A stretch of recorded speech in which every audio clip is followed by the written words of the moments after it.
When I got married, I didn't mention that I'd inherited 3 apartments from my grandmother. And thank God I kept quiet because just a week later my mother-in-law showed up with a notary. When I got married, I didn't mention that I'd inherited 3 apartments from my grandmother. And thank God I kept quiet just a week later, my mother-in-law showed up with a notary. But before we go on, drop a comment with your name and where you're from. I jumped at the sound of the persistent doorbell. I grabbed a towel, quickly dried my hands, and rushed to the hallway. Who on earth is knocking this early? I mumbled, even though it was already 10:30. But in those first few days after the wedding, morning still felt way too early. Nathan and I had been staying up late talking, watching movies, having romantic evenings. Before I could even unlock the door, my mother-in-law, Margaret Thompson, was already standing there, fully armed, perfectly styled hair, a sharp pantsuit, and a serious look on her face. Next to her stood a short man, looking down at the floor and shifting uncomfortably from foot to foot, holding a leather briefcase. From his appearance it was obvious he was either a notary or some sort of lawyer. Neatly combed hair, formal jacket, folder under his arm. "Victoria, hello dear," Margaret announced in a tone that left no room for discussion. "We need to talk. This is Samuel Wilson, the notary of a family friend." I decided it's time to sort out a few things. My heart sank. What could she possibly want to sort out a week after the wedding? I thought, forcing a polite smile. Anxiety twisted in my stomach. I still hadn't told anyone about the inheritance, 3 apartments in different parts of the city, all from my grandmother. It wasn't because I was greedy. I just hated when people started digging into your finances, and more than anything, I didn't want my relationship with Nathan to be influenced by my real estate. I wanted him to love me for me, not for the square footage. "Good morning, Margaret," I said as cheerfully as I could, letting them into the apartment Nathan and I now shared. "Come in. Samuel, nice to meet you." I tried to stay calm, though my nerves were already on edge. A quick thought flashed through my mind. Was she here to make me sign something? A promissory note? A prenup? It had only been 7 days since the wedding. As soon as they stepped inside, Margaret acted like she owned the place, glancing around to check if everything was in order. Then she gave a sharp wave like, "Come on, Victoria, seat the guest." Remembering my manners, I invited them to the living room and offered them a seat. I darted to the kitchen to make tea and bring out some cookies, even though I wasn't exactly thrilled to be serving them. Basic hospitality still mattered. "Victoria, where's Nathan?" Margaret asked, as she settled on the couch. "I asked him to be home." "Nathan had to step out. He'll be back soon," I lied a little. He'd actually just gone to the store and promised to be back in 20 minutes. I just needed time to figure out why she brought a notary into my living room. While I poured the tea, Margaret looked around and, of course, couldn't resist saying, "Things still aren't quite in order here. Young couples never understand how to keep a proper home. But we'll fix that later." I pretended not to hear her comment, gave her a tight smile, and set her cup down. "Victoria," she said in a more formal tone now. "Nathan's father and I thought that now you're part of the family, it's time to take care of some paperwork. You are married now, yes?" "Yes. We just want to avoid any future issues regarding property. So," she motioned to the notary, who looked like he was afraid to sink into the sofa. "Samuel has prepared some documents. We believe it's important to be fair and transparent." I tensed up. This sounded like they wanted me to sign something right here and now. "What kind of documents, Margaret? What exactly are we talking about?" I asked, trying to sound as innocent as possible. "Oh, nothing major," she said casually. "Just a prenuptial agreement. And a note confirming that if something ever happens, any property gained during the marriage will be split evenly. We also wanted to clarify just to be sure that you didn't have any significant assets before the wedding." My heart tightened into a knot. There it is, I thought. She's fishing. But I was ready for this. I'd suspected from the start that she wouldn't be able to resist poking around in my private life. "Oh, assets." I smiled. "Well, I saved a bit for the wedding, have a few small savings. Nothing major, really." "I see," she replied, and I could tell from her face she either didn't believe me or thought I was hiding something. "And what about property? Did you own anything before the marriage?" "You people are really nosy," I almost said out loud. But I just shook my head gently. "No, nothing serious. I used to live with my grandmother, that's all. But she passed away a while ago, and the apartment was small. It went to my parents." I bit my lip, not wanting to go into details. Technically, that apartment really did go to my parents. But the other 3, the nicer ones, the ones my grandmother had bought back in the day when she was still running her business, those she left to me in her will, no one knew except the notary who handled the paperwork. I'd asked him specifically to keep it confidential for now. So, nothing? Margaret repeated, eyes wide, like she couldn't believe someone as plain as me could have married her son. Well then, all good. Samuel, show her the agreement. I took the papers the notary handed me. I skimmed the prenup, in case of divorce, jointly acquired property, nothing too alarming, except one clause jumped out at me. If one spouse, meaning me, is later found to have significant assets, those assets will be considered joint property unless specifically stated otherwise as premarital. In other words, they were trying to trap me. If it ever came out that I had something valuable, it would automatically count as shared unless I declared right now that it was mine before the wedding. But if I said I had nothing, then I was signing away everything. I pretended to read the document very carefully. Meanwhile, Margaret kept talking. Nathan's a good boy. But you know how unpredictable life can be. And you, dear, come from a modest background. Why complicate things? That's why we decided to handle this now, to avoid any arguments later. Anger boiled inside me. So to her, I was just some simple girl with no name and no status? Fine. But I knew if I told her the truth that I had 3 apartments rented out and was making a very comfortable monthly income, she'd never let it go. She'd probably demand I sign them over to the family, or at least offer them to relatives at a discount. I didn't want that. Most importantly, I didn't want to ruin things with Nathan. He had no idea I was wealthy, and he truly loved me for me. At least, I believed he did. I need to talk to Nathan first, I said firmly, handing the papers back to the notary. I'm not signing anything without him. Margaret bit her lip but quickly composed herself. Of course, talk to your husband, but I'm sure he agrees with me. This is for your own peace of mind. Right, Samuel? The notary nodded awkwardly. He looked at his watch. If we're signing today, we'll need to do it before lunch. I have other meetings after that, he said. Just then, the door creaked open and Nathan stepped into the hallway with a grocery bag. He raised his eyebrows in surprise when he saw his mom and the notary. Mom? What's going on here? He set the bag down and looked straight at me. Victoria, what's happening? I just raised my hand slightly, as if to say, don't ask me, I'm just as shocked. That's when Margaret launched into a full explanation for her son, saying she was only trying to look out for his future. She thought it made sense to sign a prenuptial agreement and sort out all the financial matters right away. Nathan listened, his face tense. When she finally finished, he spoke quietly but firmly. Mom, I asked you not to get involved in our relationship.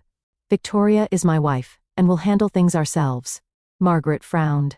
Sweetheart, I'm just trying to help. I get that. But you didn't tell me you were coming over, and bringing a notary? That's too much. Too much. Margaret gasped. Nathan, how can you not see? These days, you have to be careful. What if Victoria has hidden debts? Or worse, some unknown fortune that suddenly comes to light. It's better to sort it all out now. He glanced over at me, as if trying to read my face for clues about this so-called hidden fortune. I did my best to stay calm, even though my heart was pounding. If Victoria has something, I honestly don't care, Nathan finally said. I love her, not her money. And Mom, seriously, enough. Margaret pouted, clearly offended, but accepted her defeat. Fine. Do what you want. Samuel, sorry to waste your time. She stood and headed for the door. The notary got up, shrugged awkwardly, and followed her out. I felt such relief when the door finally clicked shut behind them. Nathan came over and hugged me. I'm sorry she acted like that. It's okay. I get it, she's just worried. She wants you to have stability and security, I said, trying to be diplomatic. But deep down, I had already made a firm decision. I wouldn't tell anyone about the 3 apartments. Not yet. Keeping quiet was definitely the right move, I thought. And that's how our married life began, with a not-so-subtle warning shot from my mother-in-law. It was just the beginning of a long and messy family saga. Margaret wasn't planning to back off anytime soon. She was determined to control everything our family, our finances, even what happened inside our home. Her attitude toward me swung back and forth. One day she'd be sweet, bringing flowers, inviting us to dinner, and the next, she'd lash out, criticizing every little thing I did. To tell this story properly, and believe me, there's a lot more to it, you need to know that every chapter of our family life played out like a scene from a never-ending soap opera. And like any good soap opera, it was all about secrets, drama, and messy emotions. And yes, I had a major secret: the apartments my grandmother left me. But let's go back a bit. My life before Nathan was pretty normal. I grew up in a family of engineers. My dad was an electrician, my mom a design engineer. They both worked at the same factory. We weren't rich, but we got by. I finished school, got into university to study economics, and worked part-time at a small clothing store so I wouldn't have to rely on my parents for money. My family was fairly easygoing, especially my grandmother. She raised me to be independent and confident, always telling me I could achieve anything I set my mind to. My grandmother was a unique woman. Back when times were tough, she and my grandfather did all sorts of side hustles, sewing clothes, trading rare items under the table. It brought in money, but it was risky. When the economy picked up, she started a small business, buying cheap apartments here and there, renting some out, flipping others. She had a sixth sense for real estate and a bit of luck too. Toward the end of her life, she decided to make a will, but she kept it secret from everyone. My parents didn't approve of her past gray area business tactics, so their relationship was always strained. But she loved me and trusted me. A week before she passed, already knowing her time was short, she asked me to meet with her notary. There, I signed the documents, making me the sole heir to 3 apartments. The will stated I could only take ownership after her death. After she passed, I followed all the legal procedures and officially inherited the properties. But I didn't tell anyone. There was no need. My parents thought the apartments had been sold or left to someone else. I think my grandmother wanted to avoid drama and infighting, and honestly, I think she was right. She left them to me because she believed I'd managed them wisely and wouldn't let them become the cause of family tension. But the real test of that secret came after I got married. My grandmother had warned me sharp as ever that nothing threatens an inheritance more than greedy in-laws. I used to laugh, thinking she was exaggerating. Greedy? Come on. People aren't like that, I'd think. They'll understand it's mine. But now, looking at Margaret, I was starting to realize my grandmother was absolutely right. I met Nathan in my second year of university. He was a physics grad student, smart, passionate, and, despite being a theoretical physicist, athletic and charming. We became close, started dating. He was incredibly gentle, caring, always joking that I was his muse. I saw how he treated his mother with deep respect. His dad was in the military, often away, so Margaret had raised Nathan on her own, helping him prepare for school and university. He saw her as a saint. So I understood Margaret was a central figure in his life. What I underestimated was just how much she would try to control it. Nathan and I dated for a long time before we decided to get married. Even during the wedding planning, Margaret was overly involved, insisting on how my hair should look, which flowers to pick, where to order the cake. I pushed back, stuck to my vision. The wedding turned out beautiful, but her presence loomed over everything. Still, I didn't argue. I figured what mattered most was love and mutual respect with Nathan. After the wedding, we moved into the apartment his parents had given us. It had actually been bought by his father years ago and was still in his name. It was a nice 2-bedroom place, recently renovated, very comfortable, but I never felt like it was truly ours. His parents still had keys. Margaret would walk in unannounced, claiming she just came by to drop off pies or water the plants. I tried to stay polite, but deep down, I wanted a space that was truly ours, somewhere we made the rules. Still, I held back from suggesting an alternative. After all, I had options, those 3 apartments. But imagine me saying, "Hey, Nathan, let's move into one of my places. I never showed them to you, but I've got a few apartments." That would raise 1,000 questions. And I wasn't sure how Nathan would react. What if he thought I'd been hiding something? What if he got upset? Not to mention Margaret, who'd surely go into overdrive the moment she sensed I had a way out of her reach. So, I waited. Then came that visit with the notary just 1 week after the wedding. My secret almost slipped out. But I managed to keep it hidden, thanks to staying quiet. Nathan took it in stride. He even said he didn't need a prenup. We love each other. I'm not planning on getting divorced, so why worry about splitting assets? He even joked, if Mom's so worried, maybe she should sign a prenup with Dad. We laughed it off and decided to live our lives, ignoring Margaret's odd behavior. But she didn't stop. She started showing up more often, nitpicking everything. Why are there dirty dishes in the sink? Where were you walking around till midnight? I tried to stay polite, but sometimes I couldn't hold back. Nathan felt the tension and did his best to smooth things over. But one day, something happened that really stood out. Nathan was at work.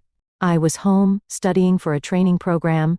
I'd recently landed a job at a consulting firm, but it required extra certification. Margaret showed up unannounced, glanced around, and sat down in the kitchen, staring at me. Victoria, you do realize you won't be able to live on just Nathan's salary, right? Why not? I looked up from my laptop. I work too. The pay's not amazing yet, but it'll grow with time. She shook her head. But you're still studying, aren't you? Just some extra training. And who knows when you'll actually start making good money. Meanwhile, you have to run a household. Think about the future, about children, and everything else. Well, I figured we'd manage, I said, trying to stay calm. It's just the two of us for now. The money we have is enough.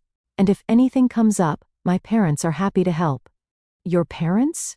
She raised an eyebrow, clearly caught off guard. Well, maybe. But they're not exactly well off, are they? I stayed quiet.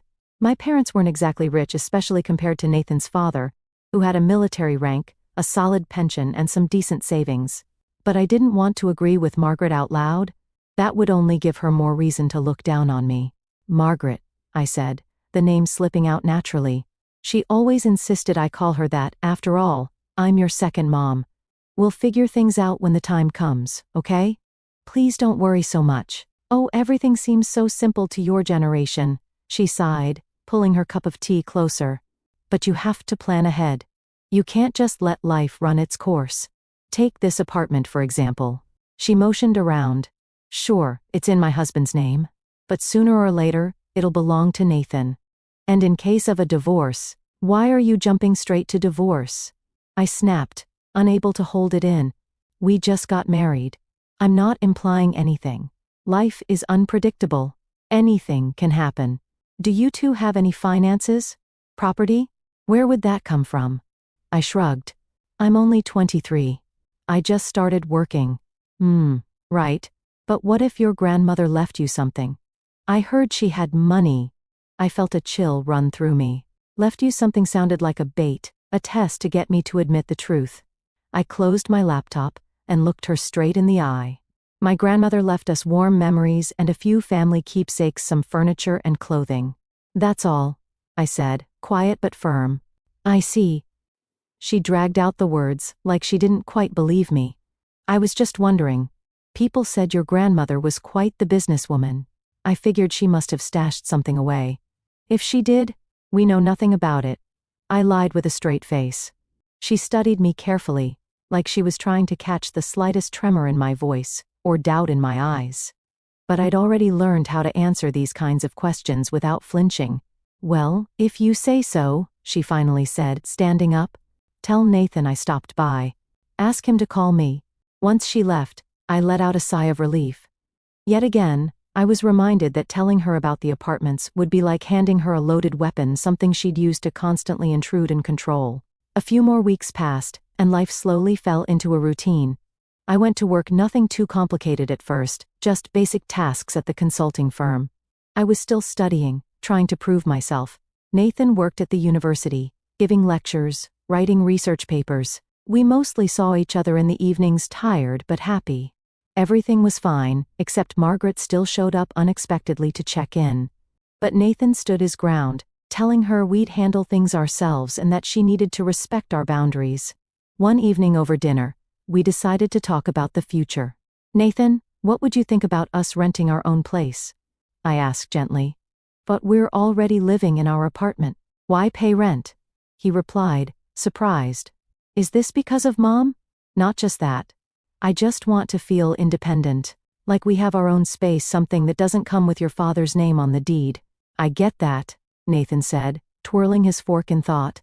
But think about it, renting a decent place is, what, at least $25 to $3,500 a month? More if we want something renovated? That could drain us. Either that, or we take a mortgage. But we don't have a down payment yet. What if I could find the money, or the space? The words slipped out before I could stop them. You? He smiled. What, did you win the lottery? Or are you asking your parents? Well, I caught myself. I couldn't just blurt out the truth, I might ruin everything. Just a thought. But if we had the means, would you want to move? Yeah, I think I would. I get that this setup doesn't feel right for you always being watched. But for now, it's just wishful thinking. We're not rich yet. I nodded and said nothing. I thought, what if I just told him about the inheritance? Showed him one of the apartments, said I'd gotten it recently? Maybe it's time to be honest. But then I remembered how much he admired his mother.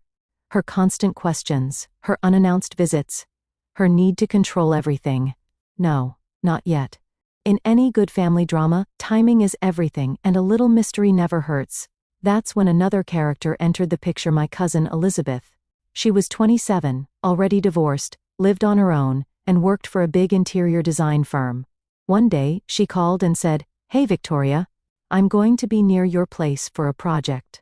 Mind if I stop by for tea?" Of course. Come by, I said, glad for the company. I needed to talk to someone. I hadn't told Elizabeth about the apartments either, but at least she wasn't obsessed with me like Margaret. She came over that evening. We had tea in the kitchen, and she looked around our small but cozy home, asking how things were going after the wedding. I gave her vague answers at first, but then I couldn't hold it in. "Let me ask you something," I said. "Do you think a wife should always tell her husband if she owns something personal?" Elizabeth snorted. "Depends on what it is. If it's a childhood teddy bear, no. But if we're talking real estate or a lot of money, then yeah. In a marriage, honesty matters. Otherwise, there'll be drama. What if I'm scared he'll tell his mom?" She laughed. "Oh, that's what this is about. The infamous mother-in-law? Yeah, I get it. If you want to keep it from her but still be honest with your husband, that's tricky. Maybe you can tell Nathan you have some property, but ask him to keep it private. You think that would work? Depends. Is he more loyal to you or his mom? That's what you have to figure out. So, do you actually have something?" "Just a small thing," I dodged. "A mortgage on a garage," I added randomly, so I wouldn't look too suspicious. Elizabeth shook her head but didn't push. After she left, I kept thinking about what she'd said. Telling Nathan would mean asking him to keep something from his mother, something serious. And knowing Margaret, that would put him in an impossible position. Wife wants secrecy, mom demands the truth. He'd be stuck in the middle. No, better to wait. All this tension around the inheritance was starting to affect our relationship. Nathan was distant, quiet, coming home with a cloud over his head. One evening, I couldn't take it anymore. "Nathan, what's going on with you? It feels like you're hiding something from me." "There is something," he said. And my blood ran cold. For a second, I thought he already knew about the apartments. "It's Mom. She keeps pressuring me to convince you to sign a prenup. She calls every day, saying it's for the best. But I'm tired of explaining to her that we don't need it." "Why won't she let it go?" I said, relieved it wasn't about the secret. "Just tell her we're not planning on getting divorced." I try. "But she thinks since you don't come from money you have nothing to lose, and if we split up you'll try to take everything." "That's insane," I snapped. "I don't want anything." "I know. But she thinks it's about protecting me, and our family. Maybe I should just sign it?" I offered, remembering the clause about declaring assets now. "No," Nathan said, shaking his head. "I don't want that. It doesn't sit right with me. But, what if it would at least calm her down?" "It won't. She'll just find something else to obsess over." We hugged. I could feel how torn he was. He loved me, but he didn't want to fight with his mom. And I was caught in my own storm. Should I hide the inheritance or not? Maybe I should just sign the prenup and write down that I have no property? That might get Margaret off my back. But part of me resisted. What if the truth came out later? Would they accuse me of lying? I honestly didn't know what to do. A couple of months had passed since the wedding. Margaret, clearly tired of pushing us directly, decided to change tactics. She started stirring the pot within the family, dragging Nathan's father and a handful of relatives into the mix. Suddenly, there were all these family dinners with aunts and cousins, all dropping subtle hints about how young couples should focus on the greater good, not just their personal desires. At one of these dinners, I felt like I was under a spotlight, every glance slicing right through me. Nathan's aunt, Irene, sat across the table, asking strange questions. "Victoria, you studied economics, right? Our whole family's full of engineers, and then there's you, a humanities person." "Yes, I majored in economics." I nodded, knowing full well it wasn't technically humanities, but I didn't feel like correcting her. "So you're good with money? That degree won't go to waste." There was something mocking in her tone. "I hope not. Have you ever thought about using your knowledge to boost the family's income? Like, say, investing in real estate?" I almost choked on my salad when she said real estate. Has Margaret already been whispering her suspicions to Aunt Irene? I thought. Trying to stay calm, I answered, "Well, I don't exactly have that kind of capital lying around to jump into real estate. And we just got married, so we're a bit tight on cash." Aunt Irene replied slyly. "But maybe your grandmother left something behind? I heard she was quite resourceful."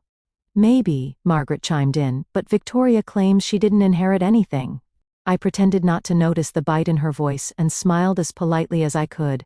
Oh, if only I'd invest in the stock market or maybe buy a little apartment to rent out. But for now, that's just a dream. Nathan sat beside me, growing more and more tense by the minute.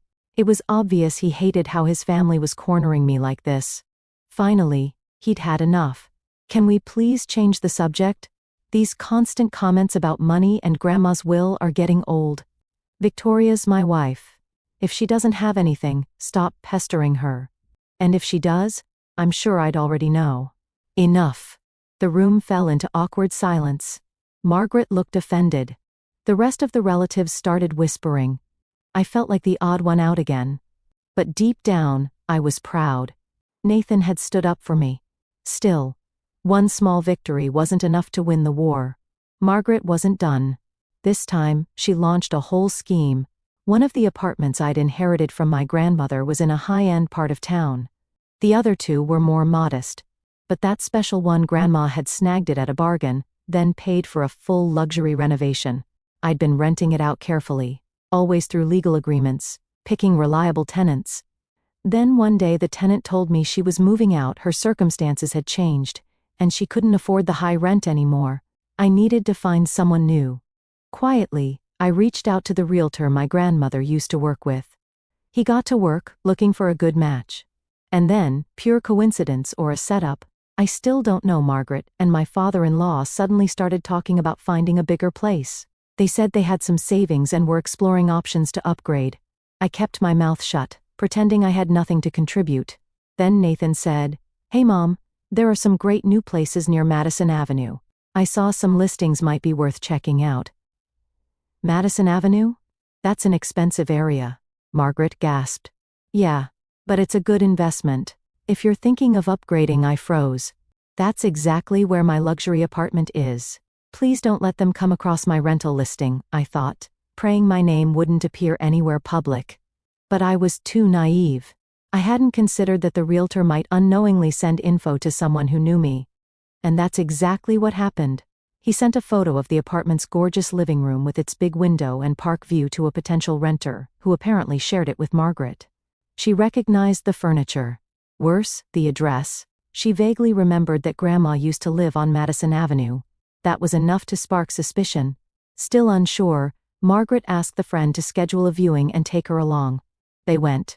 The realtor greeted them, led them into the apartment. Margaret immediately recognized the interior, familiar decor, family photos I hadn't yet taken down. She walked through the rooms, soaking in every clue. When they left, she asked the realtor directly, "Who owns this apartment?" "I represent the owner," he said carefully. "We're renting it out legally." But Margaret was relentless. Maybe she offered him a little bonus, or maybe she just wore him down, but eventually, he slipped. He told her it belonged to a young woman named Victoria, inherited from her grandmother. That was all Margaret needed. The realtor called me afterward to give me a heads up. "Victoria, a woman came by today asking questions." I didn't give away too much, but she figured out it's your apartment. You might want to be ready for some follow-up. I felt the floor drop out from under me. So that's it. She knows. And she won't stop at just one. That evening, when Nathan got home, I was sitting in the kitchen, anxious and uneasy. I knew I had to tell him. It was better coming from me than from his mother. She'd twist it any way she wanted. Nathan, there's something I need to tell you, I began. I've been putting it off, but I think it's time. I own an apartment. Actually, 3. I inherited them from my grandmother. He froze, his hand still on his coffee mug. 3, he repeated, like he wasn't sure if I was joking. Yeah. 3. My grandmother was into real estate. When she passed, everything came to me. I didn't say anything because I was afraid your mom would turn it into a problem. Wow, he said, sitting there in silence. How long have you known? Since she died. It's been about a year. Everything's legal. I rent them out and earn income. Why didn't you tell me before? Tears welled up in my eyes. I didn't want to hurt you. I thought you'd understand, but I was scared of how your mom would react. You know how she is. I didn't want her trying to interfere, or demanding I hand anything over, or pushing us to make it part of the family's assets. I just didn't want our relationship to be about money. Nathan stared at me for a moment, then stood up and pulled me into a tight hug. You're such a fool, Victoria, he said with a relieved smile. But you're my fool. Yeah, I wish you'd told me sooner, but I get it. You're right about my mom. And I'm guessing she's already figured it out, which is why you're telling me now. I nodded and told him the whole story with the realtor. I see. Nathan sighed. All right, consider it forgiven. But no more secrets, okay? I promise, I said, wiping my tears. So what do you plan to do with the apartments? Keep renting them out. We can always use the extra income. Or maybe sell one and finally buy something for ourselves. We'll talk about it. Ugh. Nathan sat back down, rubbing his temples. What about my mom? She's going to throw a fit. Probably. But we'll handle it. He smiled. Yeah. Together, we can handle anything. In that moment, I realized I loved him even more than before. Maybe hiding the inheritance had been a mistake, but at least now we were united against outside pressure. Our bond had grown stronger, if only for that evening. But Margaret wouldn't be Margaret if she gave up that easily. The very next day, she called Nathan and demanded that we come over to their house. She said she had something important to discuss. We already knew that important meant a lecture and most likely more blame thrown my way. Still, we decided to go, just to finally put everything out in the open. When we arrived, Margaret was sitting in the living room with Nathan's dad, and of course Aunt Irene. Clearly, this was meant to be a family tribunal. We greeted everyone, and I tried to act confident, even though I was shaking inside. Margaret gave me a cold stare and opened with, Victoria, we found out that you own 3 apartments, she said, like an inquisitor unveiling a crime. And you've been hiding this from us. Yes, I do, I replied calmly. So what? It's an inheritance, personal property I received before the marriage. But why did you lie? Aunt Irene jumped in. We asked several times and you said you had nothing. I didn't lie. I just didn't think I was obligated to tell you, I countered. It's personal business. I didn't owe anyone an explanation. Well, now it's out in the open, Nathan's dad said, trying to sound more diplomatic. Victoria, you have to understand, we're family. Things like this are better shared openly. When I saw how aggressively you were all poking into my and my parents' financial background, I decided silence was safer, I admitted. Yes, it was a mistake, but not a huge one. Not huge, Margaret snapped. Don't you see how this reflects on the whole family? Now people will think you've been deceiving us or that we're gold diggers. Mom. Nathan stood up. What people? Who cares what anyone thinks? This is between me and Victoria. No one else. No, son, it's not just about you. When you got married, we all became one family. And I don't like that your wife hit 3 apartments. Who knows what else she might be hiding? Maybe she doesn't even plan on having children. Maybe she's just using our family for gain. That was too much. Something inside me snapped. That's outrageous, I exclaimed. What a horrible thing to say. Mom, stop. Nathan raised his voice. That's enough. Yes, Victoria owns some property. That's great. Why can't we just be happy that someone in the family is financially secure? Why does it always have to turn into suspicion? Because she kept it a secret, Margaret insisted. That means she doesn't trust us. And if she doesn't trust us, who knows what else she might do behind our backs? Or maybe it's because we gave her plenty of reasons not to trust us. Nathan's father suddenly chimed in, making the whole room go silent. He looked straight at his wife. Margaret, you've been pushing from the start, dragging notaries into things, forcing prenups. No wonder she kept quiet. So now you're taking her side? Margaret snapped. I'm on the side of common sense, he said. Victoria's choice was questionable, sure, but I understand it. She probably assumed you'd try to dictate how she should use the apartments. And that's exactly what you were planning, wasn't it? Margaret didn't say anything, but her face said it all. Of course, she had wanted control. Of course she had plans maybe to sell, reinvest, or decide what was best for the family. But I, Victoria, wasn't giving her that power. Look, I said, trying to keep my voice calm. I'm not trying to hurt anyone. I love Nathan.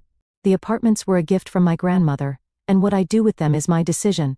Nathan and I will figure things out together. Maybe one day we'll use the money to buy a whole more. Or we can live in one of them, Nathan offered. Why not? We're a young couple. Exactly, I nodded. We can live there, or rent them out. We'll decide together. I'm ready to handle everything properly, but the apartments are mine. I'm not giving them up. I'm sorry, but that's final. But if you use your inheritance to buy a new home, that home becomes marital property, Margaret interjected, showing off her legal knowledge. Which means Nathan has a right to it. So what? I shrugged. He's my husband. Of course I'd share with him. But what I care about most right now is that no one interferes or tells us what to do. Aunt Irene shook her head. Young people these days are all about independence. And that's exactly what we admire. Nathan's dad nodded. A heavy silence followed. Then Margaret exhaled slowly, like she was finally surrendering. Fine. I won't argue anymore. But understand this, in our family, we've always talked things through. I just don't want your secret properties to come between you two later on. We'll deal with it, Nathan replied. Thanks for your concern. And just like that, the conversation ended. We left shortly after. I caught Margaret watching me with a look of lingering disapproval, but it was clear I wouldn't be bending to her rules. And she would just have to live with that. She wasn't going to stop trying to control us, but I was done playing her game. Life moved on. My career at the consulting firm started to pick up. I got assigned more interesting projects, and my salary was decent. Nathan earned a steady income at the university, and took on private tutoring gigs now and then. We were doing well financially. And now that the secret was out, we finally had the freedom to move into one of my apartments, and live on our own, no more sharing space with his parents. We chose the most practical one, not the fancy one in the elite district, but the moderately sized, comfortable one that wouldn't draw comments like, "Oh, look at them living like royalty." We did a bit of light remodeling, spent a couple of months bouncing between his parents and mine, and finally moved in. For me, it felt like a true celebration. Finally, I could be the actual lady of the house, no more dreading the sound of a key in the door that wasn't mine. Nathan was thrilled too, though I could tell deep down he still wondered, why didn't you just tell me? I tried to explain. Because of his mom. He understood. But a part of him still held on to that little sting of hurt. Margaret, on the other hand, was clearly not happy. She called a few times, asking, "So, when can I come see your new place? I'm curious, you know." I kept dodging her. "Oh, the renovation isn't finished. We're too busy. Nathan's working late." But eventually, Nathan said we should just invite her over and be done with it. He believed hiding would only make things worse. We needed to aim for at least a polite peace. So the day came. Margaret arrived, looked around, and as expected, opened with criticism. "Well, this place is spacious, Victoria. But isn't it a bit flashy? That furniture looks expensive." It was already here. My grandmother lived here before. She had good taste, I replied, sticking to the truth. And I bet the utility bills are sky high. Are you two sure you can manage? "We're managing just fine, Mom," Nathan stepped in. We both work. And have you thought, Victoria, if you have children someday, will this layout work? Maybe it needs to be redesigned? Redesigned? That was news to me. I saw Nathan roll his eyes. He hated it when his mother micromanaged. I kept my tone even. The layout is fine. If we want to, we can turn the other room into a nursery. It's too soon to worry about that. I see. So, you're not planning for children yet? I realized this was her next pressure tactic. For Margaret, kids meant more control, telling us how to raise them, what to do. But Nathan and I had already decided we weren't in a rush. We'll decide when the time is right, Nathan said firmly. Let's just have some tea. Margaret pursed her lips but held back. All right, tea it is. I actually came with good intentions. Thought I'd bring you some things for the house, a tablecloth, maybe some curtains, but I figured you've already bought everything. Nathan smiled. Thanks, Mom. We've got it covered. Apparently, she picked up on the subtle message that her offer of gifts, and with them her quiet presence in our home, had been gently declined. Half an hour later, Margaret gathered her things and left, unable to find a single crack in our new life to wedge herself into. I breathed a quiet sigh of relief. Time went on. Things between Nathan and me were good. He'd tease me sometimes. So, millionaire, how much did you rake in from rent today? And laugh. I'd smile and shoot back. Better question, how many academic papers did you publish? Those little jokes showed how well we'd come to understand each other. But the peace didn't last long. As it turned out, Margaret had another plan up her sleeve, this time, to rope me into their family business. After retiring from the military, Nathan's father had started a small transportation company. They owned a few trucks and handled deliveries. Margaret helped with the books and wanted to grow the business. And for that, they needed investment. And where better to get money than from Victoria? After all, she had 3 apartments and rental income. Why let that go to waste? We're all family, they must have thought. One day, Nathan's dad stopped by and said, Victoria, hear me out. We've got a great idea. We want to invest in a new truck, hire some more drivers, grow the business. It'll bring in good profit. You'd get a share of the earnings. That sounds interesting, I replied politely, not wanting to offend him. But I'm not ready to invest in the transport business. I don't know the field, and I'm not comfortable risking my savings without guarantees. But it's a family business, he said, raising an eyebrow. And I'm giving you my word.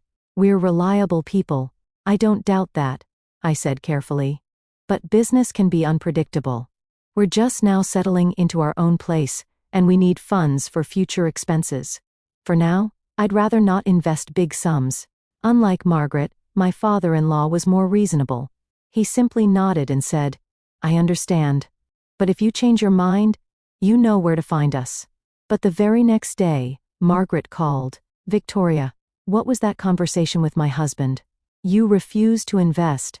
Yes, I confirmed. I'm not ready to invest in something like that. But we're family. Is that how you treat your own? I'm not obligated to fund every project someone suggests just because we're related. Of course not.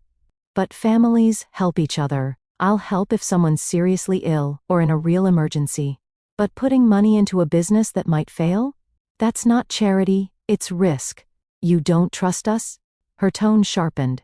I don't trust unverified investments. I'm sorry, but it's my decision. She hung up. And I knew what that meant, another storm was coming. And I was right. Margaret started spreading the word that I was greedy, unwilling to support the family, hoarding my money for myself. I began hearing it from people I barely knew. Why won't you help your husband's family? I just wave it off. I don't owe anyone an explanation for my financial decisions. Nathan stood by me. He said it was my right. But even he couldn't stop his mother from talking. We started seeing her less and less. At family gatherings, she would pretend I wasn't even there, speaking to Nathan through me, as if I were invisible. He hated it, but tried not to stir things up. I didn't want to escalate either. But deep down, I knew things would probably stay like this. Margaret had lost her chance to control my money and my property, so now she'd just sulk and gossip. Life, however, has a way of putting things in perspective. The transportation business hit a rough patch, competition increased, and some legal issues cropped up. They had to dip into their savings and ended up with almost nothing. Margaret was furious, angry that I could have helped but didn't. Still, the truth was clear: if I had invested, we would have lost that money too. My doubts had been justified. Meanwhile, Nathan and I were building our life. We fixed up our apartment, started talking about the future. A year later, we decided we were ready for a child. I got pregnant, and we had a beautiful baby boy. We named him Paul. Of course, Margaret was thrilled to have a grandson. She rushed to the hospital with flowers, all smiles, pretending all past grudges were forgotten. But the moment I got home and started raising Paul my way, the old patterns returned. Suddenly, everything I did was wrong: how I fed him, how I dressed him, when I took him outside. And then the hints began again. Maybe you could let us stay in one of your apartments while we're struggling? We could rent it out, rebuild the business, and pay you back later. Mom, stop, Nathan cut in. We're not discussing this. That was the moment my grandmother's advice finally came into full clarity. Don't tell anyone about the apartments, no one but your husband. And only once you're sure of where he stands. If his family starts pressuring you, stay silent as long as you can. In the end, I didn't stay silent forever, but I held the line long enough to keep control over what was mine. And because of that, I held on to control over my life. I guess you could say that's where our story ends. But in family dramas, nothing really ends forever. Still, here's the point. I got married, didn't mention the inheritance. A week later, my mother-in-law showed up with a notary, trying to lock me into a contract. I said nothing, and that silence protected my property. Later, when the truth came out, Nathan stood by me. We went through fights, tension, and plenty of drama, but our love held firm. And my status as the daughter-in-law with 3 apartments? That stayed mine, and mine alone. Today, we're just living our life. Raising our son. I'm still working in consulting, Nathan's still at the university. Margaret still tries to interfere now and then, but Nathan and I handle things as a team. We don't let her cross boundaries, but we do our best to show respect for her role as Nathan's mother and Paul's grandmother. Looking back, I don't regret hiding the truth. Maybe I should have told Nathan sooner. But at the time, I saw how hard it was for him to stand up to his mother, and I truly believe our relationship might not have survived that early storm. We needed time to become stronger, more grounded in who we were as a couple. And we got there. No notary, no manipulation, no amount of pressure from Margaret could break what we built together. In that, we were stronger than she ever expected. And now, when I think back to that day, the doorbell ringing, and Margaret standing there with a notary-eye smile. Good thing I kept quiet, I sometimes say to myself. And I know, deep down, that my gut was right. Yes, honesty is important in marriage. But when you're dealing with a family that can be overbearing and manipulative, sometimes silence, at least at first, can protect everything you've built. Now Nathan and I have no secrets between us, and that's what matters. As for Margaret, she has her own path. Maybe one day she'll accept my choices. And if not, well, we've learned how to live without her approval. So this is a story about boundaries, about how sometimes those boundaries take the shape of 3 apartments left behind by a wise grandmother, and how silence, when used wisely, can save a family from disaster. It might sound like a paradox, but it's the truth of my life. And if there's a lesson here, it's this: don't rush to show all your cards, wait until you're sure the person beside you values you, not what you own. And that their family won't try to use your trust against you. Of course, our journey isn't over. We're raising a son, thinking about having another child, continuing our careers. Margaret will no doubt keep trying to push her way back in, because family drama never truly ends. But we've been through enough to know how to handle it. And if anyone ever shows up at our door with a notary again this time, I'll be ready. With paperwork, boundaries, and all the confidence I need to protect what's mine. Because life has taught me one thing: everything emotional and material should be protected, both legally and personally. That's how you make sure no surprise relatives with papers can ever shake your peace again. I look at my little son, peacefully sleeping in his crib, and think, may he grow up surrounded by love, free from any sort of family manipulation. Nathan and I will do everything we can to make sure he feels happy and secure. And as for my apartments, maybe one day when he's grown, one of them will give him a head start in life. That'll be my gift to his future. But that's another story. So that's how it all turned out. The beginning of our marriage was loud and messy, like something straight out of a family drama. Accusations, notaries, family interventions, arguments about money and inheritance. But we made it through, and the moral of this long story is simple. Love each other, trust each other, but never let even your closest relatives cross your personal boundaries. And if you have an inheritance, be prepared, someone will come for it. Still, if you've got someone by your side who truly loves you and stands with you, even the most persistent notary won't scare you. That's my story. No magic, no miracles, just real life, raw emotions, drama, and in the end, strong love.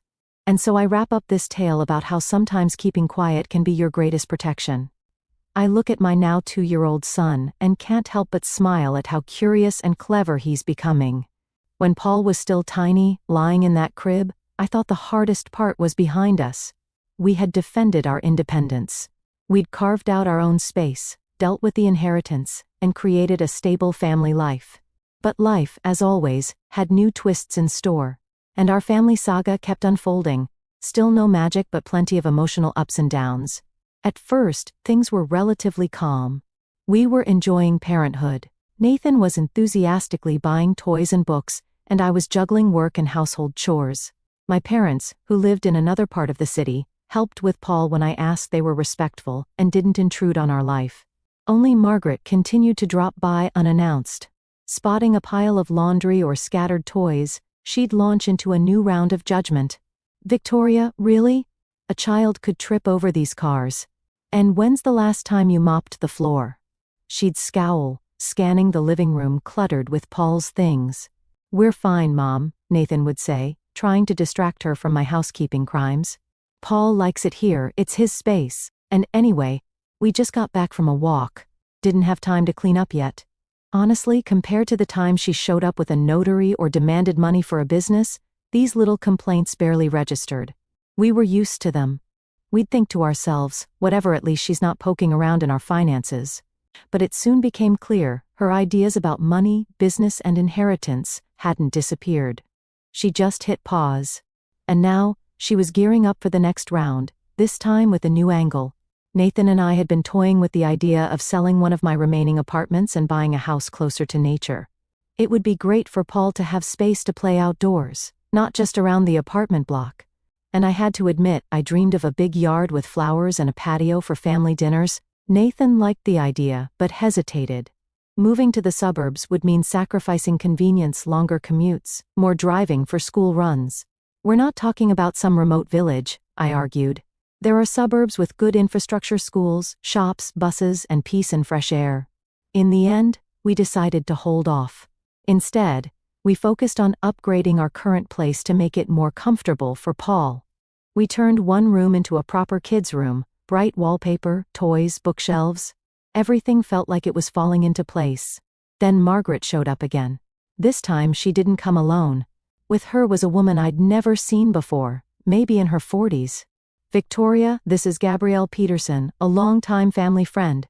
Margaret introduced her guest, not bothering to explain what exactly made her a family friend. "She's a realtor, works in real estate. We thought you might need her help." I frowned slightly as I took their coats. Why would I need a realtor all of a sudden? "Well, you do own 3 apartments," Margaret said, with an overly sweet voice that dripped with fake concern. "Maybe Gabriel can help you manage those assets." Then she raised her voice slightly, as if making some grand announcement. "Maybe you two could discuss selling one of them and investing in something promising." I tensed. This was sounding all too familiar, like their old pitch about the transport business. "Thanks, but I'll handle my properties myself," I said, still polite but feeling the irritation rise. "I already work with someone I trust." "Gabriel's excellent," Margaret insisted. "And who knows, maybe you'll even want to expand by a 4th property?" Now it was obvious. She'd brought Gabrielle to nudge me towards some scheme. Maybe another attempt to rope me into one of her investment ideas. "Margaret, let's do this. I'm always open to new people, but if I ever decide to buy or sell, I'll let you know. For now, we're not planning any deals," I said as calmly and politely as I could. Gabriel gave a pleasant smile. "Of course. No pressure. If you ever need anything, Margaret has my number." They left about 10 later. Margaret looked so bitter. You'd think I had just ruined $1 million deal. I just smirked to myself, back at it again. I hadn't even had time to relax when Nathan came home and saw the look on my face. "Let me guess, your mom?" With a realtor this time. Trying to get me to do some deal. I'm sure she's still hoping I'll invest in their business. Unbelievable. Nathan rubbed his face wearily. "I'll talk to her. She needs to stop bringing strangers into our home." Deal. He did talk to her. But Margaret's stubbornness was unshakable. She complained to her husband, to Aunt Irene, to every relative in earshot that I was closed off, unwilling to listen. I just shrugged. Let them talk, as long as they stay out of my business.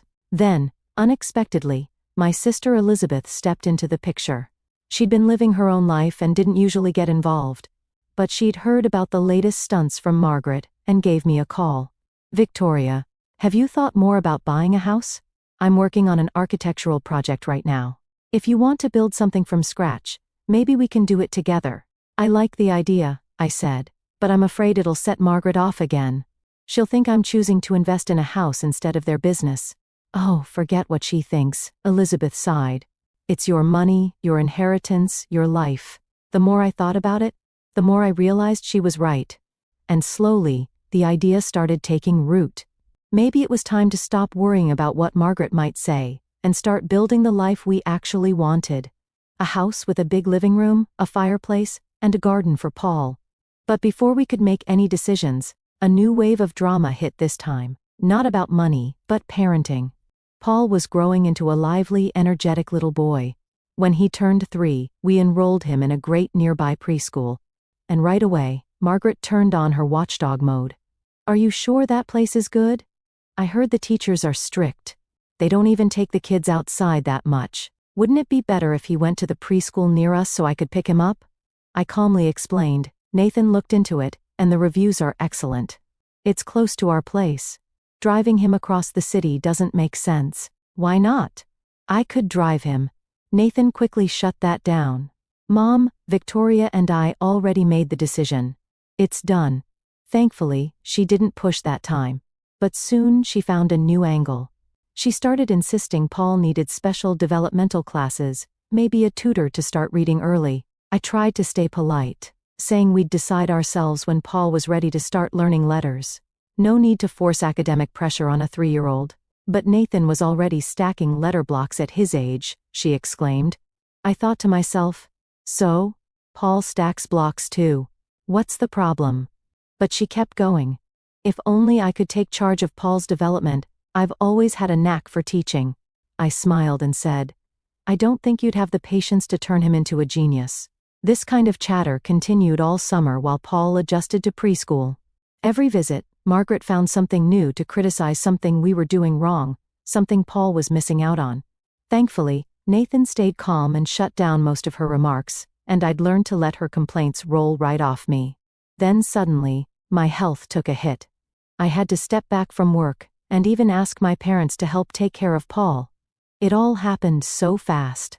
I started feeling constantly exhausted. My lower back and stomach hurt. Doctors found some gynecological issues, and I had to undergo surgery. Thankfully, it wasn't anything critical, and within a month I was back on my feet. But that period really shook up our family life. First of all, Margaret suddenly tried to step into the role of primary caregiver. She showed up at our place and said, "Victoria, you've got surgery coming up. You can't take care of the house or the baby. I'll move in and take control of everything." As soon as I heard "move in," I froze. No way. I was grateful for the offer, but I knew perfectly well that given the chance, Margaret would start rearranging furniture and running the household her way. Nathan tensed up too. "Mom, that's way too much. Victoria's parents already said they'd help out. And I'm going to take some time off. I'll be home while she recovers. If we need extra support, we'll call." Margaret got offended. "Right. I see I'm not welcome anymore. Don't come crying to me when you need a pair of helping hands." I was worried Nathan might cave, but he didn't. He stood firm that his mother wouldn't be living with us. Besides, I was an adult, not helpless. And the surgery wasn't so serious that I'd be out of commission for months. In the end, I recovered in peace, spending a couple of weeks at my parents' place so I didn't have to worry about cooking or cleaning. Paul stayed with Nathan or came to visit me. My dad would bring him over. My mom handled all the chores, and I just rested. "Want me to get you more vitamins?" she asked one evening as I sat quietly in an armchair, reading. "I've got everything the doctor prescribed." I smiled. "I just need time and rest." Margaret clearly wasn't happy her heroic help wasn't needed. From a distance, she started complaining to Nathan over the phone. "Oh, so your wife's mother is more important now? And I'm no one, I guess?" Nathan kept trying to reason with her. "Mom, come on. It's just more comfortable for Victoria over there. She doesn't have to adapt to someone else's place. It's her childhood home. Let's not turn this into a fight." Margaret begrudgingly dropped it, but clearly didn't let it go. Soon enough, she found a new way to express her discontent. By the time I came back home fully recovered, Margaret's family council had apparently made a new decision.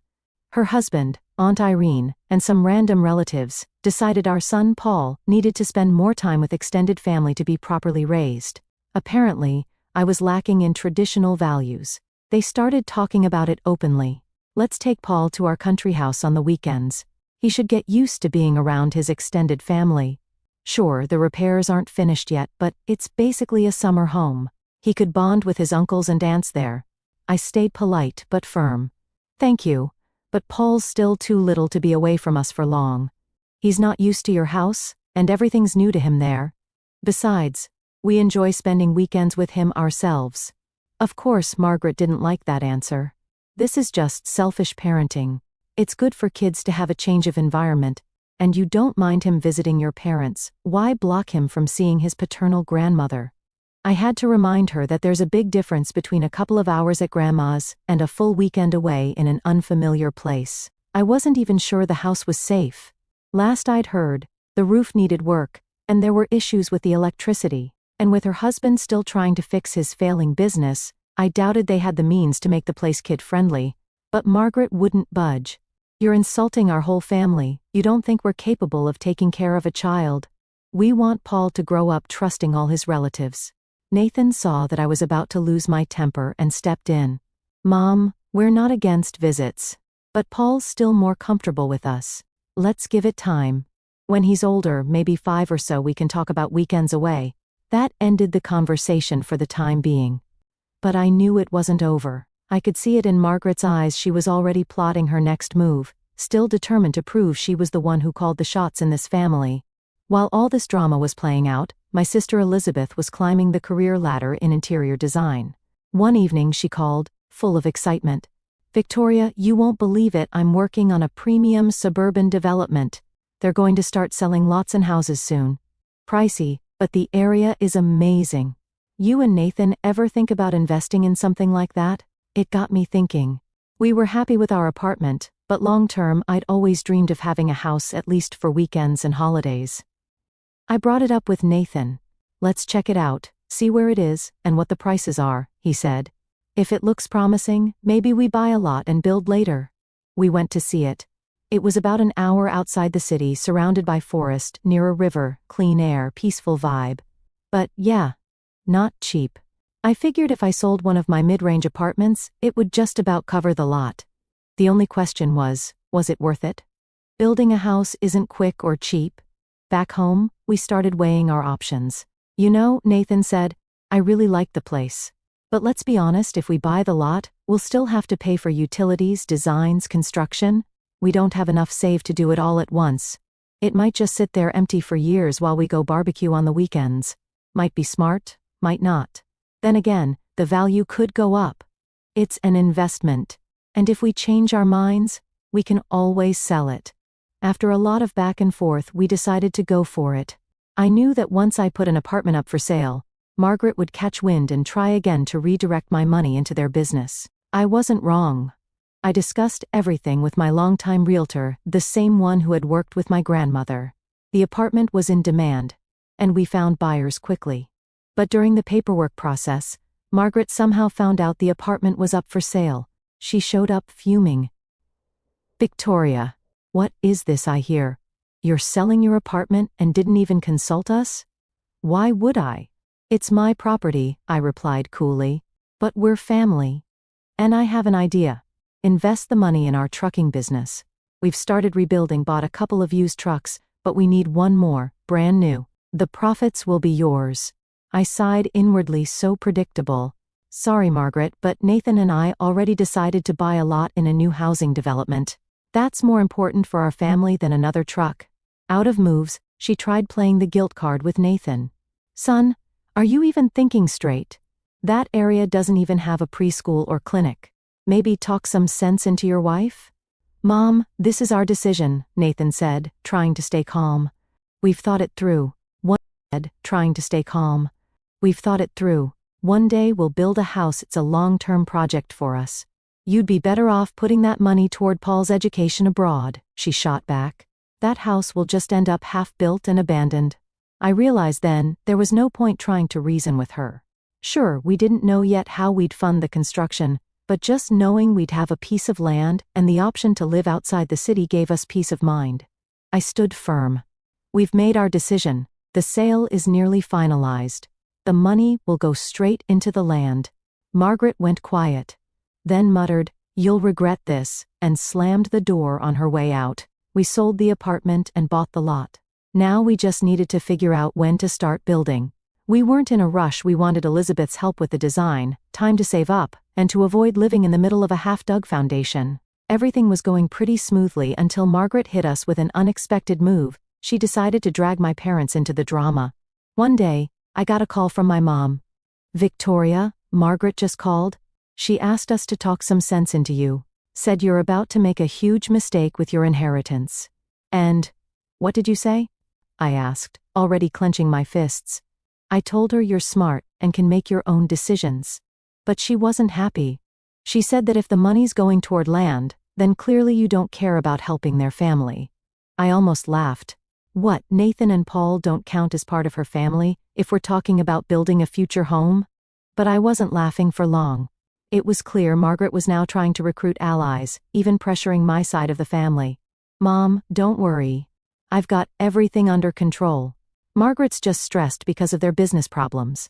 She wanted me to give her the money for trucks. But you know, it's my money, my life. Of course, sweetheart. Don't worry. We're with you." That helped me calm down a bit, but inside, a quiet fury was building. I really wanted to shut Margaret down once and for all so she'd never try to pull this again. Still, I kept myself in check. I knew an open confrontation wouldn't bring us peace. The next day, Nathan suggested, "How about we invite both our parents to dinner? A nice restaurant?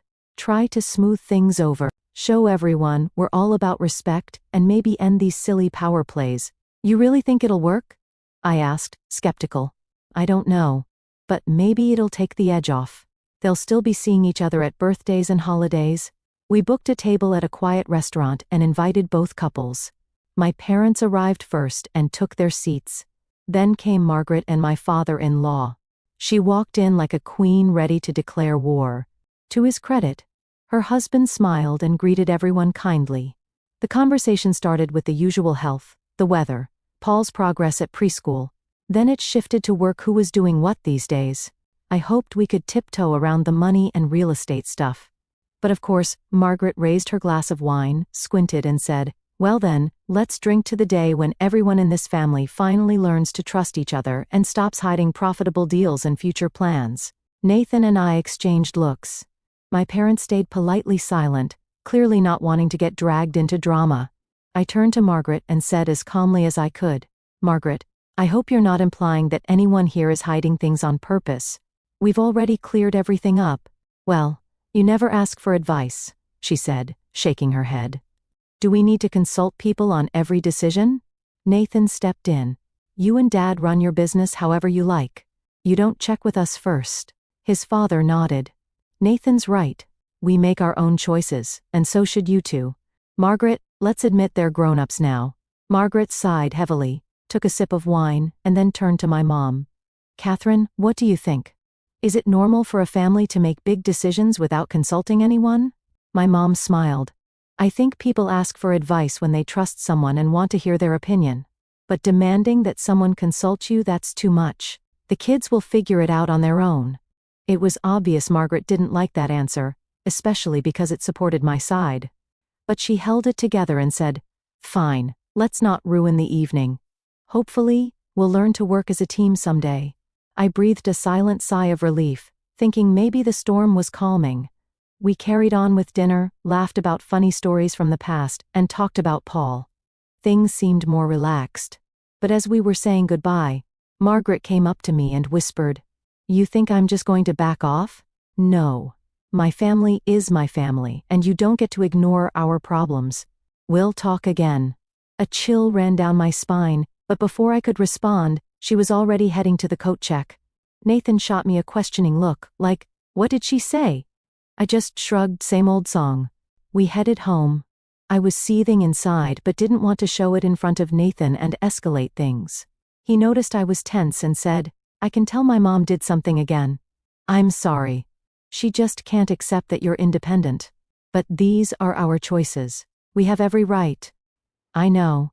I try not to react anymore, but honestly, I'm exhausted. Feels like she'll never stop. That night, I couldn't sleep. My mind was racing. This wasn't over. Margaret still had one tool left, using Paul as leverage and trying to control how we planned his future. I had a strong feeling another round of manipulation was coming, and I was right. A few months later, after we finalized the land purchase, and I started scouting architects besides Elizabeth, who had offered to help with plans, I got a call from Paul's preschool director. "Hi, Victoria. I wanted to touch base. Your son's grandmother stopped by recently. She asked us to give Paul extra attention. I just wanted to clarify how we should respond to that." I froze. Which grandmother? I believe it was Margaret. She said she wants to attend his classes, monitor his development, and bring in educational materials. I nearly laughed at how ridiculous it sounded, but inside, I was fuming. Now she was interfering at school. I see. Let's be clear. We don't mind if Paul's grandmother attends open events or celebrations, if that's allowed, but we don't want any special treatment for him. He should be treated just like the other kids. The director agreed and apologized for the inconvenience. I immediately called Nathan. "Did your mom seriously go to Paul's preschool and start making demands?" "What?" Nathan was furious.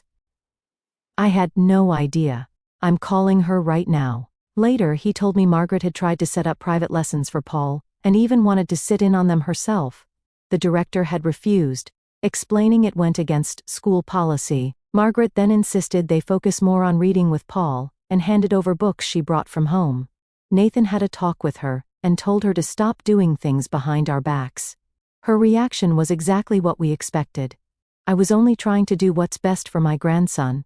You're bad parents if you don't support his advanced learning." We just looked at each other. What advanced learning? He's 3.5. He's doing just fine.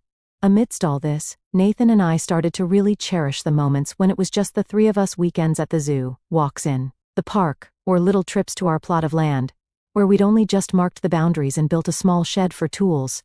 Paul would run through the grass, laughing, and we'd feel this overwhelming sense of freedom. Out there, we were far from the city noise, from Margaret's calls, her criticism, her advice. One afternoon, sitting on folding chairs next to our still empty plot, I said to Nathan, "Hey, what if we put up a tiny summer cabin here? Just something simple and wooden, so we can stay overnight. And then, when we save up more, we start building for real." Nathan lit up. "That's an awesome idea. It'll be our little oasis. Honestly, I'm already thinking if I can work remotely, we could spend the whole summer out here." Right away, I pictured it all in my head. We're living in a simple little house, Paul running around the yard in the morning, kicking a ball, a few small garden beds with herbs, us grilling in the evening, and at sunset, just listening to the birds. It felt like the perfect escape from endless family drama. But we both knew if Margaret ever found out about this plan, she'd try to insert herself into it somehow. And technically, nothing stopping her from buying a plot of land next door and moving right in. What then? Would we end up living under constant surveillance? "Let's just hope she doesn't decide to follow us there," Nathan said, reading my mind. "Ugh, don't even joke," I muttered. "But honestly, those plots are expensive for now, so she probably won't take the risk. Things aren't exactly great with their business." Nathan nodded and put his arm around me. We sat there watching Paul chase soap bubbles through the grass. I wanted to believe we'd be okay. But being part of a family soap opera means surprises never stop. And sure enough, one hit us just when we least expected it. The heating system in our current home, the apartment we had bought and were living in, suddenly broke down. The pipes were ancient, never replaced even back when my grandmother lived there. We hadn't done a major renovation either, kept pushing it off as something for later. And now, in the middle of winter, the pipes started leaking. One of the mains even burst. We called the plumbers, but it took them a few days to fix everything. The apartment got damp, Paul started coughing, and Nathan was fuming because the repairs were going to cost a fortune. That's when Margaret showed up.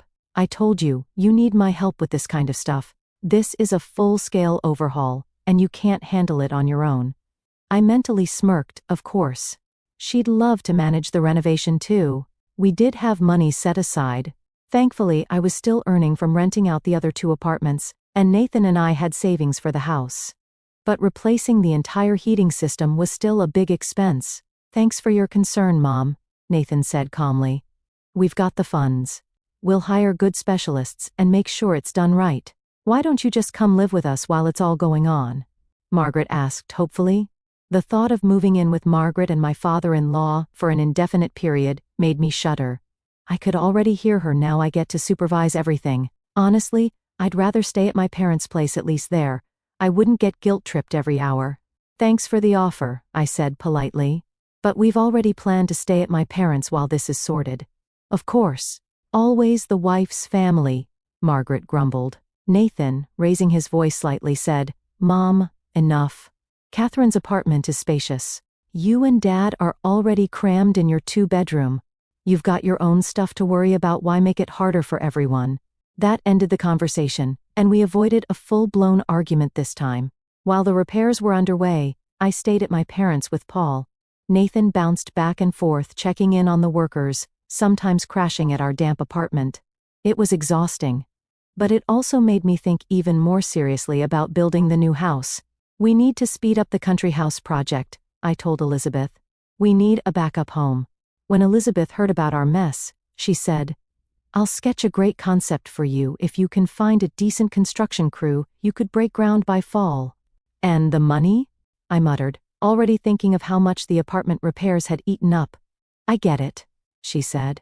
It's a lot. But start with the foundation. Later you can work on the frame. Building takes years sometimes, but at least you'll be moving forward. I lit up. Told her we'd think it over. Nathan agreed, but warned me. Just remember, if we start building, it'll either mean taking out a loan or using up all our savings. Otherwise, it'll drag on forever. I still have rental income from 1 apartment, and I've got some tucked away. We might be able to pull it off without a loan, but we'll have to tighten our belts. We talked it through and decided to start small and see how it goes. The apartment renovation wrapped up in a couple of months. We moved back in. Then came another bombshell. Nathan's dad announced that their transport business had officially collapsed. His partners walked out, debts piled up. They'd had to sell off assets. Suddenly, Margaret and her husband had no money left to live on. His pension was a pittance. Her job was unreliable and only part-time at that. One day Nathan came home from meeting with them, sat down heavily and said, Victoria, it's bad. Mom's pushing Dad to sell their apartment and downsize, but even that won't cover their debts. That's really sad, I said quietly, genuinely feeling sorry. Though honestly, Margaret had pushed her husband into risky decisions without any safety net. She's hinting that we should help out, Nathan continued. Like give them money to cover at least part of it. But I don't want to ask you. It's your family inheritance. I sighed deeply. Sure, I felt bad for them, but after everything Margaret had done to me, if I handed over a big sum now, I'd only feel used. Nathan, I'm willing to consider an interest-free loan or something if they sign a contract and agree to repay it. But just giving them the money? I'm sorry, no. I get it. I don't want to just hand it over either. But they're still my parents. I can't just say, figure it out on your own. I understand, I said, but I doubt your mom would agree to any formal agreement. She thinks just because I'm in the family, I owe her. We spent a long time discussing options. Nathan could take out a loan himself, but then everything our lives, our home plans would be at risk. So we decided he'd talk to his dad, see if he was at least reasonable. The talk happened, and his dad agreed if we were going to help, he was ready to put their country house up as collateral. But when Margaret found out, she exploded. You're putting our dacha up as collateral. To her? That greedy, selfish woman who's just looking out for herself? Nathan tried to calm her. Mom, it's the only realistic way to make sure the loan gets paid back. Victoria's not refusing to help. She just wants a guarantee. That's normal. Guarantees? We're a family. How many times do I have to say it? Families help each other without strings. Of course, nothing good came out of that. Margaret threw a fit, said she'd rather die than take money from me with conditions. But Nathan's dad, being more level-headed, understood the situation. Eventually, they must have decided to manage on their own. Nathan and I breathed a sigh of relief. We felt bad, sure, but we also couldn't keep being the family's ATM. And then came the twist we never saw coming. Nathan's dad called in the middle of the night. Margaret had been rushed to the hospital, severe hypertension, dangerously high blood pressure. We rushed there the next morning. She was admitted immediately. And the doctors said she needed urgent treatment for cardiovascular issues. When we arrived, she looked pale, tears in her eyes. Nathan was visibly worried, and I was scared too. For all our issues, I never wished her harm. How are you, Mom? Nathan asked gently, sitting by her side. Not good, son, she whispered. The doctors say I need surgery on my arteries. It's expensive. I don't know where we'll get the money. I really did feel sorry for her. But I also knew this was the classic family drama moment. The enemy is now vulnerable, and it's up to you to decide whether to help. I looked at Nathan. He gave me a silent look. What do we do? We'll figure something out, he said softly. Don't worry. What do the doctors say? They want to do a bypass surgery. It'll cost nearly $30,000 plus rehab. She started crying again. We just don't have it. Your father isn't earning anything. $30,000 was no small sum, but not impossible. If I really wanted, I could dip into my savings. And now came the moment of truth. Was I ready to help the woman who, just weeks ago, had called me greedy, meddled in our lives and criticized everything I did? Could I rise above all that for the sake of her health and her life? I looked at Nathan. Nathan, we'll help. Right? Of course, he said quickly, clearly relieved I wasn't saying no. Mom, don't cry. We'll cover the surgery. On whatever terms Victoria decides. My heart ached. But I knew this time, I wasn't going to ask for any repayment. That would just feel cruel. She was sick. I wasn't going to make her sign anything. There are no terms, I said quietly. We'll help. Health isn't something you turn into debt. Margaret looked at me through tears. Victoria, I don't know what to say. I've been so awful to you. And now, you want to help? Yes, I do, I said. Because you're Nathan's mom. You're Paul's grandmother. No matter how many arguments we've had, your life still matters to me. She broke down in tears, and it felt like everything was in them: pain, resentment, and regret. Nathan held her hand. I stood nearby, swallowing the lump in my throat. The doctors asked us to step out, saying she needed rest, and we promised we'd sort out the payment as soon as possible. On the way out of the hospital, Nathan said, I'm sorry this keeps happening, like we're dipping into your inheritance again. It's not inheritance, it's my savings. But that doesn't matter. I'll transfer the money. Let her get the treatment she needs. Thank you, Victoria. I love you. He took my hand, and I felt this deep sense of relief. No matter everything that had happened, we weren't going to let her die just because she didn't have the money. Maybe, just maybe, this would finally soften her heart toward me. We paid for the surgery, and a week later, it was successfully done. Margaret was moved to a regular room. The doctors said she'd need rehabilitation at a health resort next. She looked better, even though still weak. When Nathan, Paul, and I came to visit her, she smiled. Hi, my darlings. Sorry, Paul, Grandma couldn't see you sooner. I'll get better soon, and then you'll come visit me, okay? Okay, he beamed. He didn't really grasp how serious everything had been. I noticed something had shifted in Margaret. She was warmer toward me. I guess a health scare has a way of changing your perspective. She quietly called me over to her bed, asking Nathan to keep Paul busy. Victoria, I need to say something. I'm really grateful for your help. And I want to apologize. My whole life, I believe that if someone in the family had money, they should share it and follow the family's rules. But you've always had your own mind. And I fought that. I understand, I said, sitting down. You did what you thought was best for your son. But I was wrong. I'm sorry for bringing a notary to your door during your first week of marriage, for pushing that prenup, for pressuring you to invest in our business, she said, her voice low with shame, and for trying to manipulate things to your son. What matters is that it's all behind us now. I felt a warm wave rush through me. Focus on getting better. When you're out of here, let's try to build a more peaceful relationship. She nodded, and tears welled up again. You're a good person, Victoria. And I only realize it now. I was scared of you. I don't even know why. I thought you were after Nathan for his money, that you'd leave him and take half the apartment. But it was never like that. No, it wasn't. I just wanted us to live our own life, not by someone else's rules. We talked for a little while longer, and for the first time, I felt like we were equals. Maybe she really had come to understand how wrong she'd been. As we left, Nathan hugged me and said, "Looks like things are finally changing. Who would have thought it would take a health scare to get here?" Life has a weird way of teaching us things, I said. The next couple of months, Margaret went through rehab. We paid for her stay at the sanatorium. I'd stopped counting the cost after years of fighting. I just wanted some peace. Even my father-in-law seemed a bit warmer toward me now. He probably saw that I didn't abandon his wife when things got tough. In the evenings, he'd call Nathan to give updates and thank us for everything. When Margaret came home, we threw a little celebration, set the table, invited my parents, and Aunt Irene, who was also happy to see Margaret recovered. We gave her small gifts. And for the first time in years, she raised a toast and said, "Victoria, I want everyone here to know you're not just my daughter-in-law. You're truly part of this family. You didn't just help me get better. You helped me face my fears. Thank you for teaching me to respect someone else's boundaries." I sat there smiling, hearing the sincerity in her voice. I kept thinking, did we really just reach a truce? Maybe, after all those years of battle, we were finally heading toward peace. Of course, life's never completely perfect.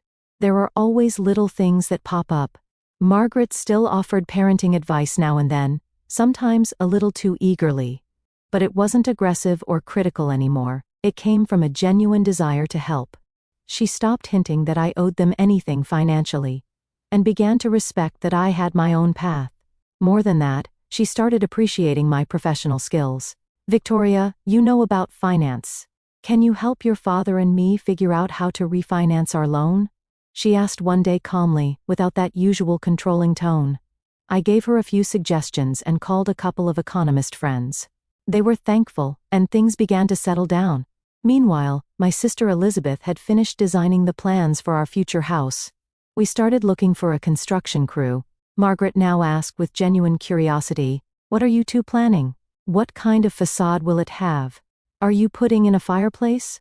I can already picture you sipping tea by it in the winter." She spoke with real enthusiasm. "If you need help choosing materials, I know a good designer. We worked together during one of our old renovation projects. And I realized I'd actually welcome her suggestions, as long as they came kindly and not with the intention of taking control. Maybe relationships could change, if people just showed a bit more humanity. Nathan visited the land almost every week, keeping track of everything. On weekends, Paul and I would join him. We'd set up a small wooden cabin with a few beds, a table, and chairs enough to stay for a couple of nights. Paul loved it. For him, it already felt like a real countryside home, still temporary, but definitely ours. One day, as I was chopping firewood near the cabin needed to heat the little stove, Nathan walked up to me and said, "You know, I don't say this enough, but I'm so proud of who you are. You stand your ground, you don't let anyone push you around, but you're still kind even to people who've hurt you." "Thank you." I smiled, brushing my hair back from my face. "And you've done a lot too. You could have sided with your mom, pressured me into giving up my savings for the family business, but you always stood with me." "Because I love you," Nathan said simply. We hugged under the wide blue sky, feeling like all of it carving out our independence, defending our boundaries. Even clashing with relatives was worth it for moments like this. In the end, we found our way to understanding, even if it wasn't instant. And now I often think back to that day when I was younger and far more naive, standing at the threshold of my new married life, hearing the doorbell ring, and finding my mother-in-law on the doorstep with a notary. It's been 4 years since then, but it feels like a lifetime. I still tell myself, thank God I kept quiet back then. Because if I had told her about the 3 apartments from the start, she would have done everything in her power to take control of my inheritance and my freedom. Who knows? Maybe Nathan and I would have clashed even harder and wouldn't have survived that kind of pressure so early in our marriage. On the other hand, I've come to realize sooner or later, the truth comes out. What really matters is having the person you love stand by your side when it does. All of my mother-in-law's attempts to reform me were doomed from the start. In the end, it was her health scare that opened her eyes. She saw who was really there for her, who was willing to help, and maybe that's what finally changed her attitude toward me. Some might say the whole thing sounds like a fairy tale ending. But the truth is, life is messier than any novel. There are still new chapters ahead, finishing the house, raising Paul, maybe even having a second child. Margaret, though she's calmed down a lot, is still not an easy person. Every now and then, she'll have a flare of jealousy, or try to control something. But now, I know how to handle it.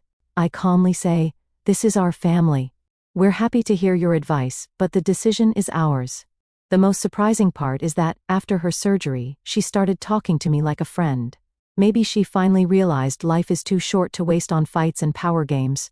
One day, she even told me, "You know, Victoria, when I was young, I had a terrible relationship with my own mother-in-law. She always criticized me for not earning enough, for being bad at housekeeping, and I guess I absorbed that pattern. I thought it was normal to tell the younger generation what to do. It happens a lot," I sighed. People tend to repeat what they grew up with, even when it hurt them. We were sitting in the kitchen, having tea. Nathan and Paul were in the other room, building something out of blocks. And for the first time, I didn't see Margaret as some all-powerful critic. I saw a woman who had faced her own fears and insecurities. "It's a shame it took me this long to realize," she said, looking out the window. "But thank you for giving me the chance to make things right." My heart softened. And I realized I was genuinely glad. Somehow, we had gone from being adversaries, or at least rivals, to being people who could talk, listen, and support each other when it mattered. As of now, life is calm. We're still living in my grandmother's apartment, which has truly become our home. Meanwhile, we've started building on our plot of land. Paul goes to kindergarten. This fall, he'll start a prep program for school. Margaret picks him up sometimes when we can't, and they found their own rhythm. Her special methods now just mean reading fairy tales together in the evenings. No more notaries showing up at our door. No one's trying to tell me how to spend my money. And on my end, I help my in-laws, when I can, like the time we chipped in together to send them on a health retreat. I do it now not out of guilt or fear but simply because I want to. Sometimes when I share old family stories, my friends ask, "Wait, your mother-in-law, the same one who used to be awful?" I smile and say, life changed and we changed with it. Most importantly, I learned to set boundaries and not let anyone cross them. That, I think, is the real outcome of this long story. My marriage to Nathan was tested by fire, from my inheritance to his mother's influence, and the way we made choices together. But we came through stronger, more united than ever. We share the same goal now, to live with love, raise our children, and build a home. My financial independence is still intact. I still rent out the last apartment, which gives me a safety net. Since Margaret recovered, she's let go of a lot of her illusions. She stopped believing money solves everything. She's come to see that what matters more is an honest relationship with her son and with me. That's the foundation we're trying to build on. Yes, we still see life differently, but the aggression and need to dominate are gone. Sometimes I think back to those early days after the wedding, the very beginning, when Margaret showed up with a notary and demanded a prenup. I think how differently things could have turned out if I'd folded then, or if I'd fought back too hard. Thankfully, I had the sense to stay quiet at the right moment, to protect what was mine, and to find a balance between independence and keeping peace in the family. I suppose you could call this a happy ending. No fairy dust, just a good, real-life kind of ending, the kind that feels earned. Looking ahead, we're planning to lay the foundation for our house next year. If we manage the budget wisely, maybe in a couple of years, we'll have the walls and roof up. Or it might take longer, and that's okay. The main thing is we're doing it together, with no pressure from anyone. Sometimes I catch myself smiling, imagining us in our future home, sitting by the fireplace. Margaret's there too, peacefully chatting with me about garden flowers. Maybe she'll bake pies and tell Nathan how sweet Paul was as a kid, while Paul rides his bike through the yard. No more notaries. No more ultimatums. Just a family. Of course, life doesn't guarantee smooth sailing. New challenges will come. But I've learned the most important lessons. Protect your boundaries, learn to say no, and still stay kind. And if someone asks me, what's your biggest secret? I'd probably say know when to keep quiet about your money. And know when to give it freely. Especially if it can save someone. That's the tricky art of family, where everyone deserves their own space, but no one forgets what it means to show up for each other. So yes, our story has been a journey. It started with that fateful knock at the door in the first week of our marriage. And now? Now we have reconciled relatives, a son, and plans for the future. A lot could have gone wrong, but it didn't. And I can say with full confidence, when I got married, I didn't mention the 3 apartments I inherited from my grandmother. And thank God I kept quiet, because just a week later, my mother-in-law showed up with a notary. That chapter is over now. Ahead of us lies a bright, wide-open future, one where we're no longer opponents but a family.